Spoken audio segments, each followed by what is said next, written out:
Magandang araw po mga kapraps. Dito ako ngayon sa bayan ng Nagcarlan, Laguna. Meron akong i-offer sa inyo na property. Ito po mga kapraps. Isang property na kumikita na po kasi may mga apartment po yan. Ito yung frontage. Yan, ito po may mga bahayan po dyan na sakop nitong barangay na kinaroroonan ng property. May mga kapitbahay na rin po tayo dito mga kapraps. Ang direksyon na to papunta po yun sa town proper. Nasa 5 minutes travel time lang po. Nasa town proper na tayo ng Nagcarlan. So, meron din po itong mga pinapaupahan na parking mga kapraps. 15 na parking at magiging 15 din po ang apartment nito. So meron din ditong inuupahan na ito mga kapraps na sa unahan. Tapos yung iba po ay ongoing pa lang po ang paggawa. Meron tayong malaking gate para kasya po ang sasakyan sa loob. Okay, ako nga po pala si Buds, ang inyong laging kasama para sa virtual viewing sa mga property na i-offer namin. Okay, pasok po tayo. Yan, ito lang po yung loob ng property mga kapraps. Ito yung may umuupa na. Kasi ito yung ongoing pa ng ginagawa. Sa ngayon, may nagre-rent na po dito sa parking na itong Converge mga kapraps.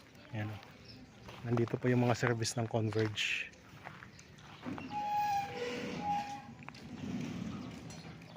Yan, may malawak po dito na space.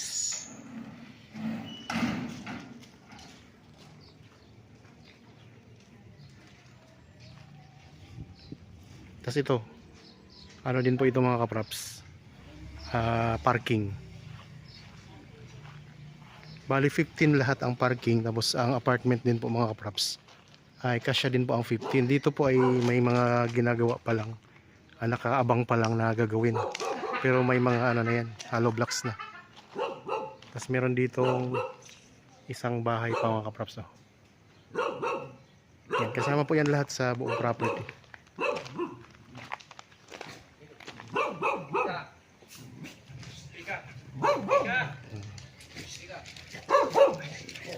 Dito sa area na to may malawak pa po mga props na space.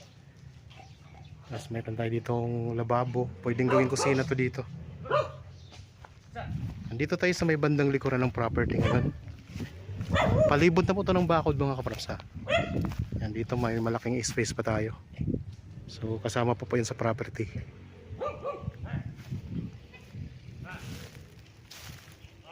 Ang dokumento nito mga kaprops ay tax declaration.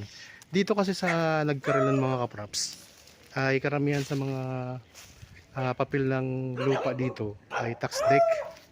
So kung sa katotohanan nga po mga kaprops, ang tax declaration dito sa Nagcarlan ay pwede pong gawing collateral sa mga bangko.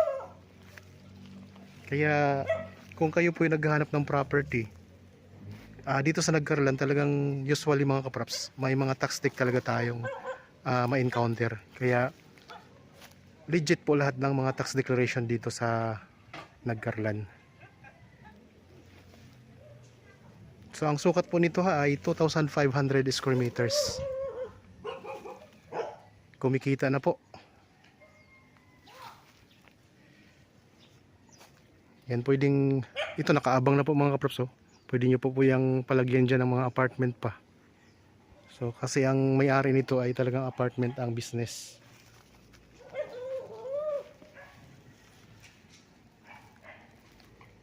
Okay, ikot po tayo. Siyempre meron na ditong linya ng kuryente at saka tubig.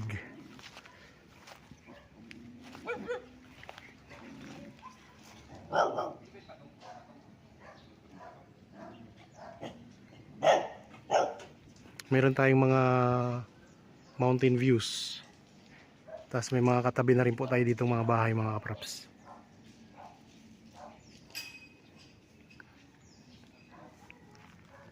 Tapos mamaya ipakita ko rin po yung drone shot nitong property para may idea po kayo sa mga katabi ninyo dito.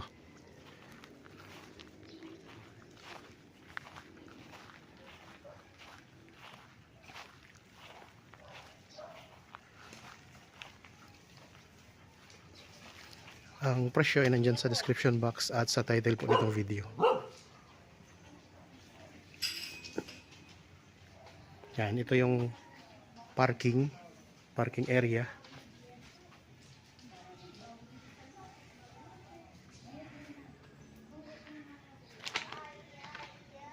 Tapos yung mga kapraps, yung lupa ay nilalagyan na nila ng mga graba para walang putik. Tapos may mga tanim na rin po na carabao grass. May pathway din po sila mga kapraps para di tayo mapuputikan. Papunta doon sa gate yan. Sa gitna ito yung isa pang parking. Ayan. So ulitin ko po. 50 na sasakyan ang kasya dito. At ang upa dito mga kapraps ay 1,200 per month kada isang sasakyan. Tapos itong apartment, bawat isang unit mga kapraps, ang pagpapaupa dito ng may-ari ay 6,000 per month.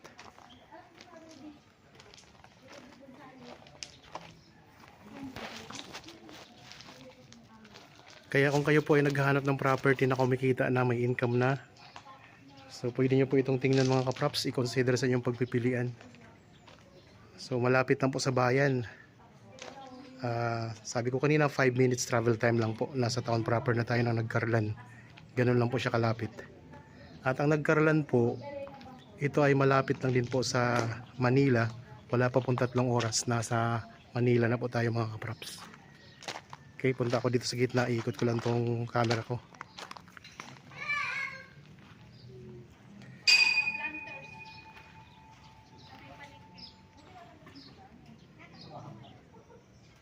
May puno ng sampalok sa labas. Hindi po yun sakop ng property ang sampalok.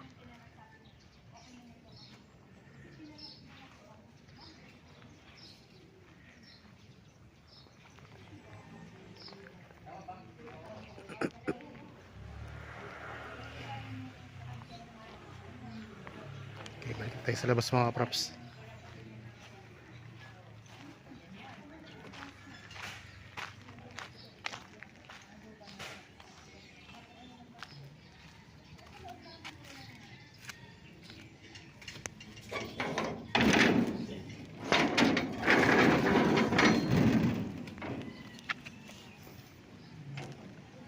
Yan, dito na tayo ulit sa kalsada.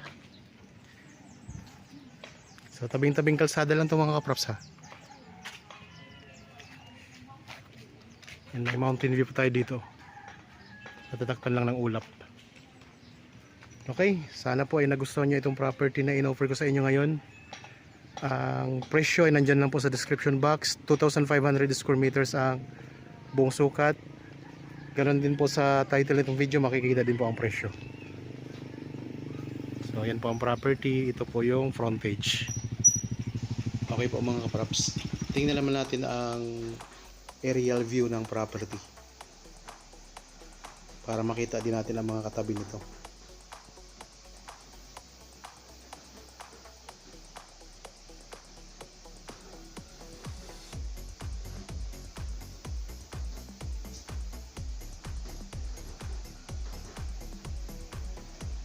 Yan, mismong katabi ng kalsada at napakalapit lang po sa town proper. Income generating ito mga kaprops ha. May mga nagre-rent na po ng parking at saka may isang unit na po ng apartment na may nag-aarkila na. Ayan po yung may mga kulay green na bubong. Yan po mismo ang property. At dito matatanaw din natin yung mga nakaabang na pwede po pong ituloy sa pagpagawa ng mga apartment din. Ayan mga kaprops oh. Yan, itaas pa natin para kitang kita natin ang korte. Bali ang korte ng property mga kaprops ay hugis letrang L. Ayan po. Ayan mga katabi natin yung may mga kulay pula na bubong katabi ng property. Tapos ito yung barangay mga kaprops, kabuuan ng barangay na nakakasakop.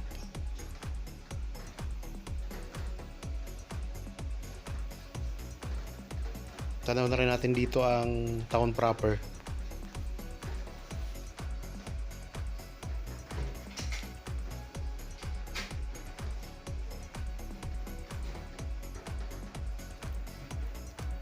Yan, dito po ang town proper mga kaprops. Yung maraming bahay na to.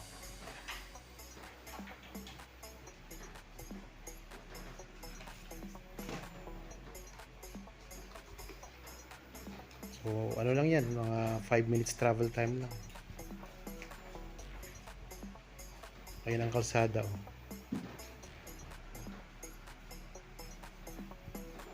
Yan yung palibot natin. Yan mga katabing barangay. At ito yung property mga kaprops.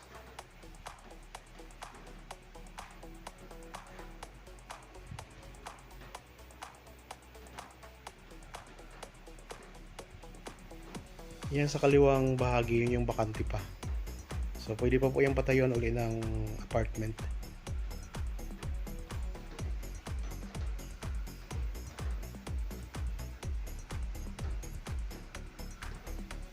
Itaas ko lang ng konti ang drone mga kaprops.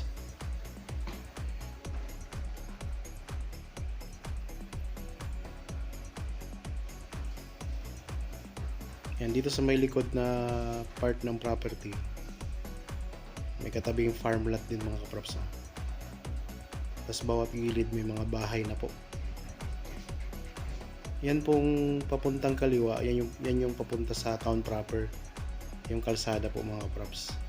Tapos sa kanan, papunta po yan sa iba pang mga barangay na sakop din po ditong bayan ng Nagkarlan. Ayan ang mga kapitbahay natin.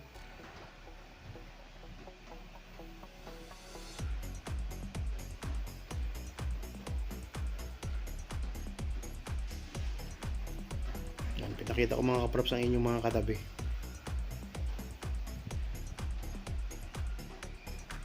May katabi pala tayong malaking bahay, kulay puti.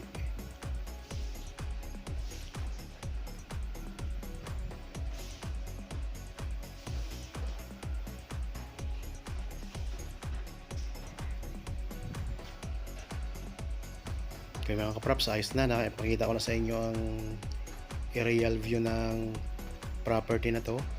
Ito yung 2,500 square meters na may mga apartment na.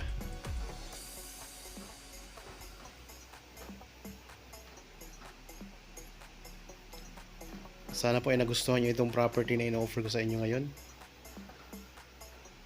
At kung interested po, kontakin nyo na agad kami. Okay, sana po ay nagustuhan nyo ang property na ino-offer ko sa inyo ngayon. Para po sa bago pa lang sa aking channel at napadaan lang dito sa aking channel, huwag nyo pong kalimutang mag-subscribe at pindutin na rin po ang notification bell para lagi kayong updated sa mga bagong property na i-offer namin.